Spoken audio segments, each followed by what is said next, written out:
महाराष्ट्र का सियासी ड्रामा जारी है। मीटिंगों का दौर जारी है। एनसीपी सरबराह शरद पवार के जरिए अपने अरकान असेंबली की बुलाई गई मीटिंग में 54 में 42 अरकान असेंबली हाजिर हुए। ताजुब इस बात पर हुआ कि मीटिंग में धनंजय मुंडे भी हाजिर रहे। इस मीटिंग की अहमियत इसलिए भी ज्यादा थी कि अजीत पवार ने 54 अरकान असेंबली का दस्तखत किया हुआ लेटर ऑफ सपोर्ट गवर्नर को दिया था। वहीं गवर्नर के जरिए जल्दबाजी में देवेंद्र फडणवीस को वज़ीर आला और अजीत पवार को नायब वज़ीर आला का हलफ दिलाए जाने के खिलाफ एनसीपी, कांग्रेस और शिवसेना सुप्रीम कोर्ट पहुंच गए हैं।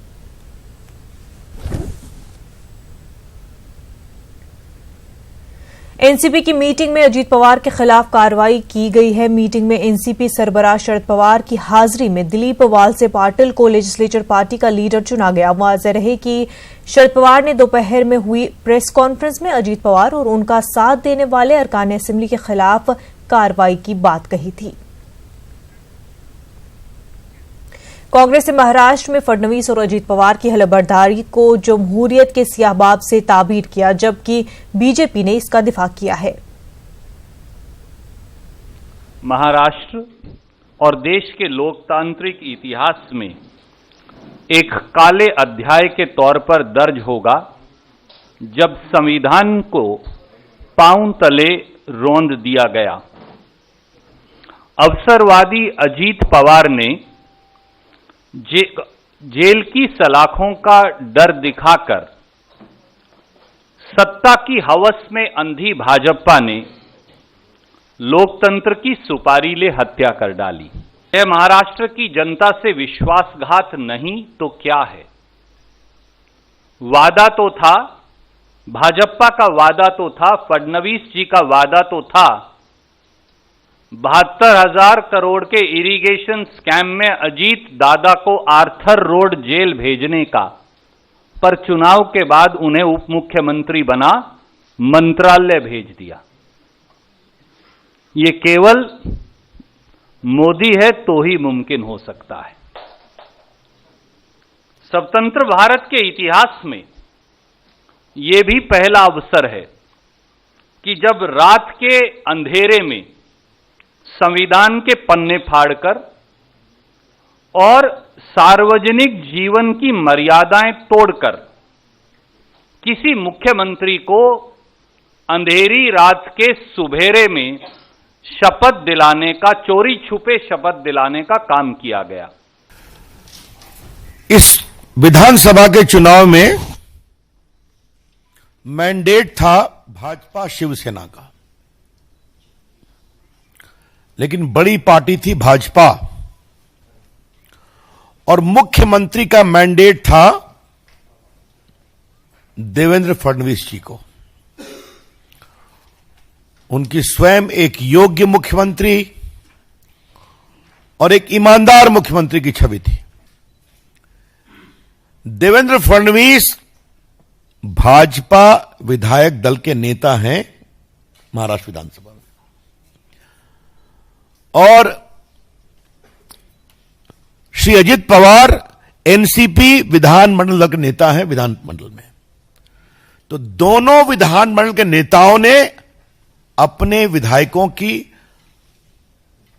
हस्ताक्षर के साथ क्लेम किया है। तो they are legal and legitimate bodies. अब बाकी क्या है वो तो वहां तय किया जाएगा। एनसीपी, कांग्रेस और शिवसेना ने दावा किया कि ये तीनों पार्टियां साथ साथ हैं और फडणवीस असेंबली में फ्लोर टेस्ट साबित नहीं कर पाएंगे।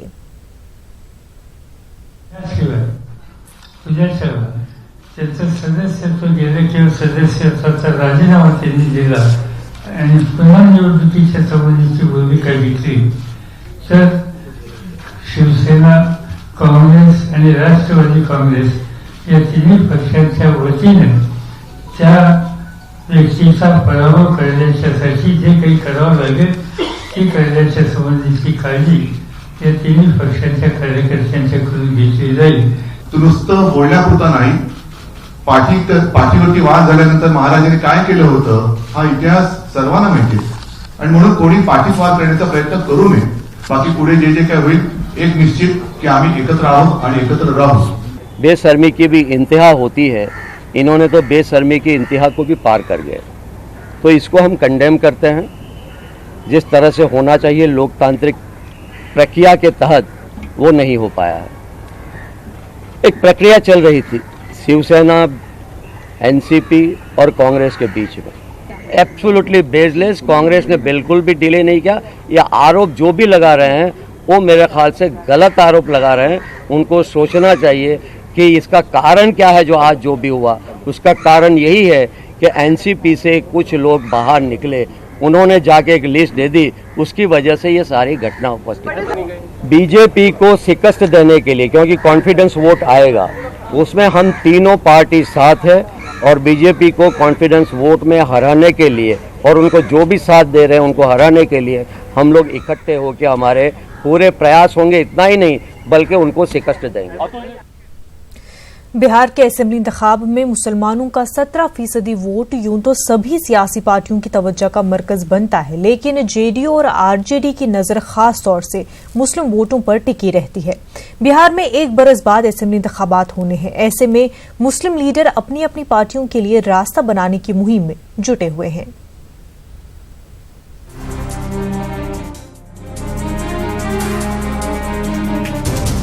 बिहार में मुसलमानों की तरक्की के लिए काम कितना हुआ है, ये एक अलग बहस है, लेकिन सियासी पार्टियों के लिए मुसलमानों का वोट काफी अहमियत रखता है। आरजेडी मुसलमानों को अपना रिवायती वोट बैंक मानती रही है, वहीं जेडीयू मुसलमानों के दरमियान मुस्लिम लीडरों के सहारे पहुंचने की कोशिशों में जुटी है। जेडीयू उन असेंबली हलकों पर नजर जमाए हुए है जहां मुस्लिम वोट उम्मीदवारों की हार और जीत में फैसलाकुन किरदार अदा करते हैं। बिहार में ऐसे 60 असेंबली हलके हैं जहां जेडीयू मुस्लिम वोटों को अपनी झोली में डालने की कोशिश कर रही है। जो समाज में टकराव की जो कैफियत पैदा हो रही है, उस टकराव में यानी वजीर आला के जरिए ऐसे अक़दाम करना कि समाज में हम आहंगी पैदा हो, मुसलमानों को करीब करने की कोशिश हो, तो ये ऐसी चीज़ें हैं कि हमारे बैग में इतनी सारी चीज़ें हैं कि हमको बताने की कमी नहीं है। और ये आप सही कह रहे हैं कि कुछ चीज़ें रह जाती हैं। मैं वही बात कह रहा था कि कभी किसी को मुकम्मल जहां नहीं मिलता, रह गई वो हम ही पूरी करेंगे। वहीं आरजेडी मुसलमानों को अपना बुनियादी वोट बैंक मानती है। आरजेडी के सीनियर लीडर इस सवाल को ही गलत बताते हैं कि मुसलमान किसी दूसरी पार्टी की तरफ देख रहा है।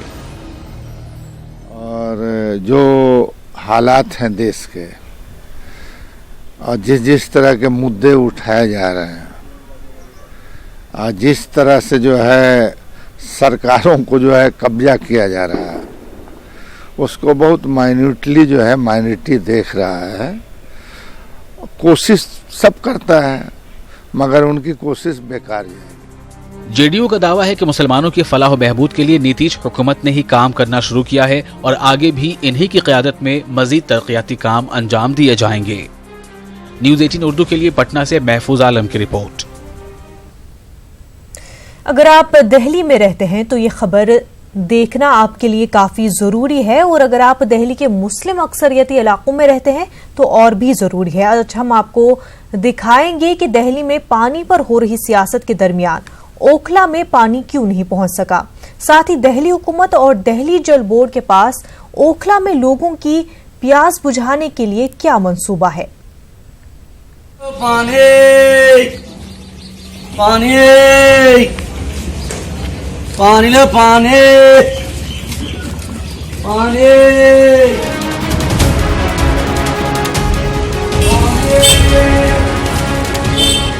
दिल्ली का मुस्लिम अक्सरियती इलाका, जामिया नगर, ओखला का इलाका, कुछ इस तरह की आवाजों के साथ यहाँ पर सुबह होती है। शाहीन बाग अबुल फजल के इलाके में रोजाना ऐसी आवाजें लगनी शुरू होती हैं। चूंकि जल बोर्ड का पानी इन इलाकों में नहीं आता, इसलिए लोग पानी खरीद कर अपनी प्यास बुझाने को मजबूर हैं। बरसों से यहाँ के लोग जल बोर्ड के पानी पहुँचाने के सिर्फ वादे सुनते आ रहे हैं। दिल्ली हुकूमत के साबिक वजीर और ओखला के साबिक रुकन असेंबली परवेज हाशमी कहते हैं कि इन इलाकों में पानी पहुँचाने के लिए कभी संजीदा कोशिशें ही नहीं हुई। में पानी का संकट इसलिए है कि जो 20,000 लीटर पानी देने वाले थे उन्होंने 20 बूंद पानी इस इलाके में नहीं दिया। लाइनें डलवा के छोड़ दी, पानी का कहीं दूर दूर तक पता नहीं है। जो ओखला वाटर वर्क्स से जो पानी आता था उसमें भी कटौती कर दी है, और जो पानी आ रहा है वो इस लायक नहीं है कि वो पिया जा सके। अगर जिनके घर में आर ओ, हर आदमी तो आर ओ नहीं लगा सकता, जो गरीब आदमी कहाँ से आर ओ लगाएगा। वो उस पानी को पी रहा है, उससे बीमार हो रहा है। ओखला असेंबली हल्के के तहत 1 दर्जन के करीब कॉलोनियां हैं। बटला हाउस, जाकिर नगर के थोड़े से इलाके में दिल्ली जल बोर्ड का पानी आता है, जबकि ओखला विहार, मदनपुर, खादर, अबुल फजल, शाहीन बाग जैसे इलाकों में लोग केन का पानी खरीद कर पीने को मजबूर हैं। हर बार चुनाव में वादे होते हैं, लेकिन इन पर अमलावरी नहीं होती। जल का तो हर पानी रेगुलर आता है, सुबह शाम दोनों टाइम आता है, पानी की कोई दिक्कत नहीं है। लेकिन कभी बिल्कुल बार टाइम इतना गंदा हो जाता है पानी का, कोई हिसाब किताब नहीं होता। क्या पूरे इलाके में सरकारी पानी है, और नहीं है तो फिर कैसे लोग पानी पीते? नहीं, पाइपलाइन तो खैर डली है, अभी काम चल रहा है काफ़ी, लेकिन अभी लिंक जोड़ा नहीं है उन्होंने, क्योंकि अभी काम ये सुप्रीम कोर्ट के ऑर्डर कंस्ट्रक्शन काम रुक गया ना सारा, तो उस काम कुछ हो नहीं पा रहा है। अभी जो है इधर थोड़ा सा जो पुराना इलाका है उसमें थोड़ा पानी है, जो नया इलाका है उधर तो है ही नहीं पानी। उधर तो सब वही है, बोरिंग का पानी है, या वो सब वो मंगाते हैं, टैंकर से आता है पानी। मतलब आप कैसे पानी पीते हैं यहाँ के लोग? यहाँ के लोग तो ज़्यादातर वही है, वो चल रहा है, बेचने वाले जो आते हैं वो पानी बेचते हैं, वो वही चलता है। चंद दिनों कबल हुए टेस्ट में दिल्ली का पानी सबसे आलूदा करार पाया है। इसे लेकर बीजेपी और आम आदमी पार्टी में खूब ठनी हुई भी है, लेकिन ओखला के पानी का क्या हाल है, इसका कुछ पता नहीं। हाँ, इतना पता है कि इलाके में डायरिया फैलना आम बात है और डॉक्टर इसकी वजह आलूदा पानी को ही बता रहे हैं। असल में देखिए, यहाँ इस एरिया में पानी की एक तो सप्लाई प्रॉपर तरीके की है नहीं, मतलब हाइजीनिक जो होना चाहिए, प्योर वाटर होना चाहिए, वो नहीं है। उसके नतीजे में ये जो हमारा लोकल आबादी है, शाहीन बाग, अबुल फजल, ओखला का ये पूरा बेल्ट जो है, इसमें बहुत गंदा पानी है। बोरिंग का पानी पीते हैं, एमसीडी का पानी नहीं आता है।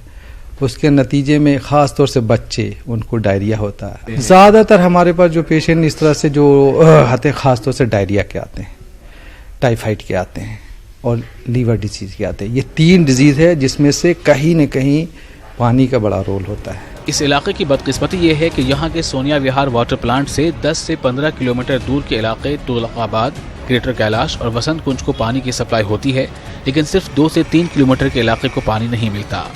दिल्ली हुकूमत के पास पानी को लेकर काम करने के दावे और आंकड़े तो हैं, लेकिन इन इलाकों के लोगों को पानी कब नसीब होगा, इसका जवाब नहीं है। 2006 में ओखला वाटर वर्क्स में 20 MGD का प्लांट मंजूर हुआ और 2008 में बनकर तैयार भी हो गया, लेकिन इसका पानी भी दूसरे इलाकों में सप्लाई होता है। यही वजह है कि 5 लाख से ज्यादा की आबादी वाला ये इलाका सरकारी पानी के लिए आज भी तरस रहा है। दिल्ली से न्यूज़ 18 उर्दू के लिए खुर्रम शहजाद की रिपोर्ट। इंसानी हकूक के लिए काम करने वाली सरकर्दा तंजीम ह्यूमन राइट्स लॉ नेटवर्क ने बनारस हिंदू यूनिवर्सिटी में संस्कृत के प्रोफेसर फिरोज खान को हर तरह की कानूनी और आईनी मदद देने का ऐलान किया है। ह्यूमन राइट्स लॉ नेटवर्क के रियासती कन्वीनर एडवोकेट कमल कृष्ण राय ने कहा है कि प्रोफेसर फिरोज खान को बनारस हिंदू यूनिवर्सिटी में मजहबी मुनाफरत का शिकार बनाने की कोशिश की जा रही है। उन्होंने कहा कि संस्कृत के नाम पर फिरोज खान के साथ जो कुछ भी हो रहा है वो हिंदुस्तानी समाज के लिए निहायत तशवीशनाक बात है।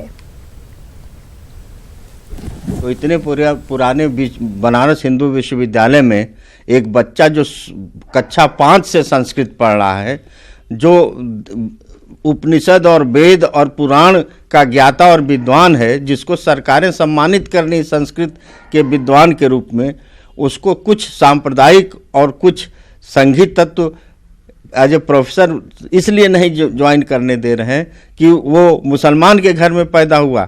यह पूरा का पूरा माहौल हम लोगों को शर्म में डूब जाने का माहौल है, जहां मुसलमान को एक खतरनाक किस्म का। बेंगलुरु के मनहाज नगर में मस्जिद रहमानिया का इफ्तिताह अमल में आया। सिटी जामिया मस्जिद के खतीब और इमाम मौलाना मकसूद इमरान रशादी ने इस मस्जिद का इफ्तिताह किया। शीरों से बनी आरजी मस्जिद को शहीद करके 4 मंजिला नई मस्जिद तामीर की गई है। इस मस्जिद की खसूसियत यह है कि यहाँ खवातीन के लिए पर्दे के साथ अलहदा इंतजाम किया गया है। मस्जिद में इस्लामिक सेंटर भी शुरू किया गया है।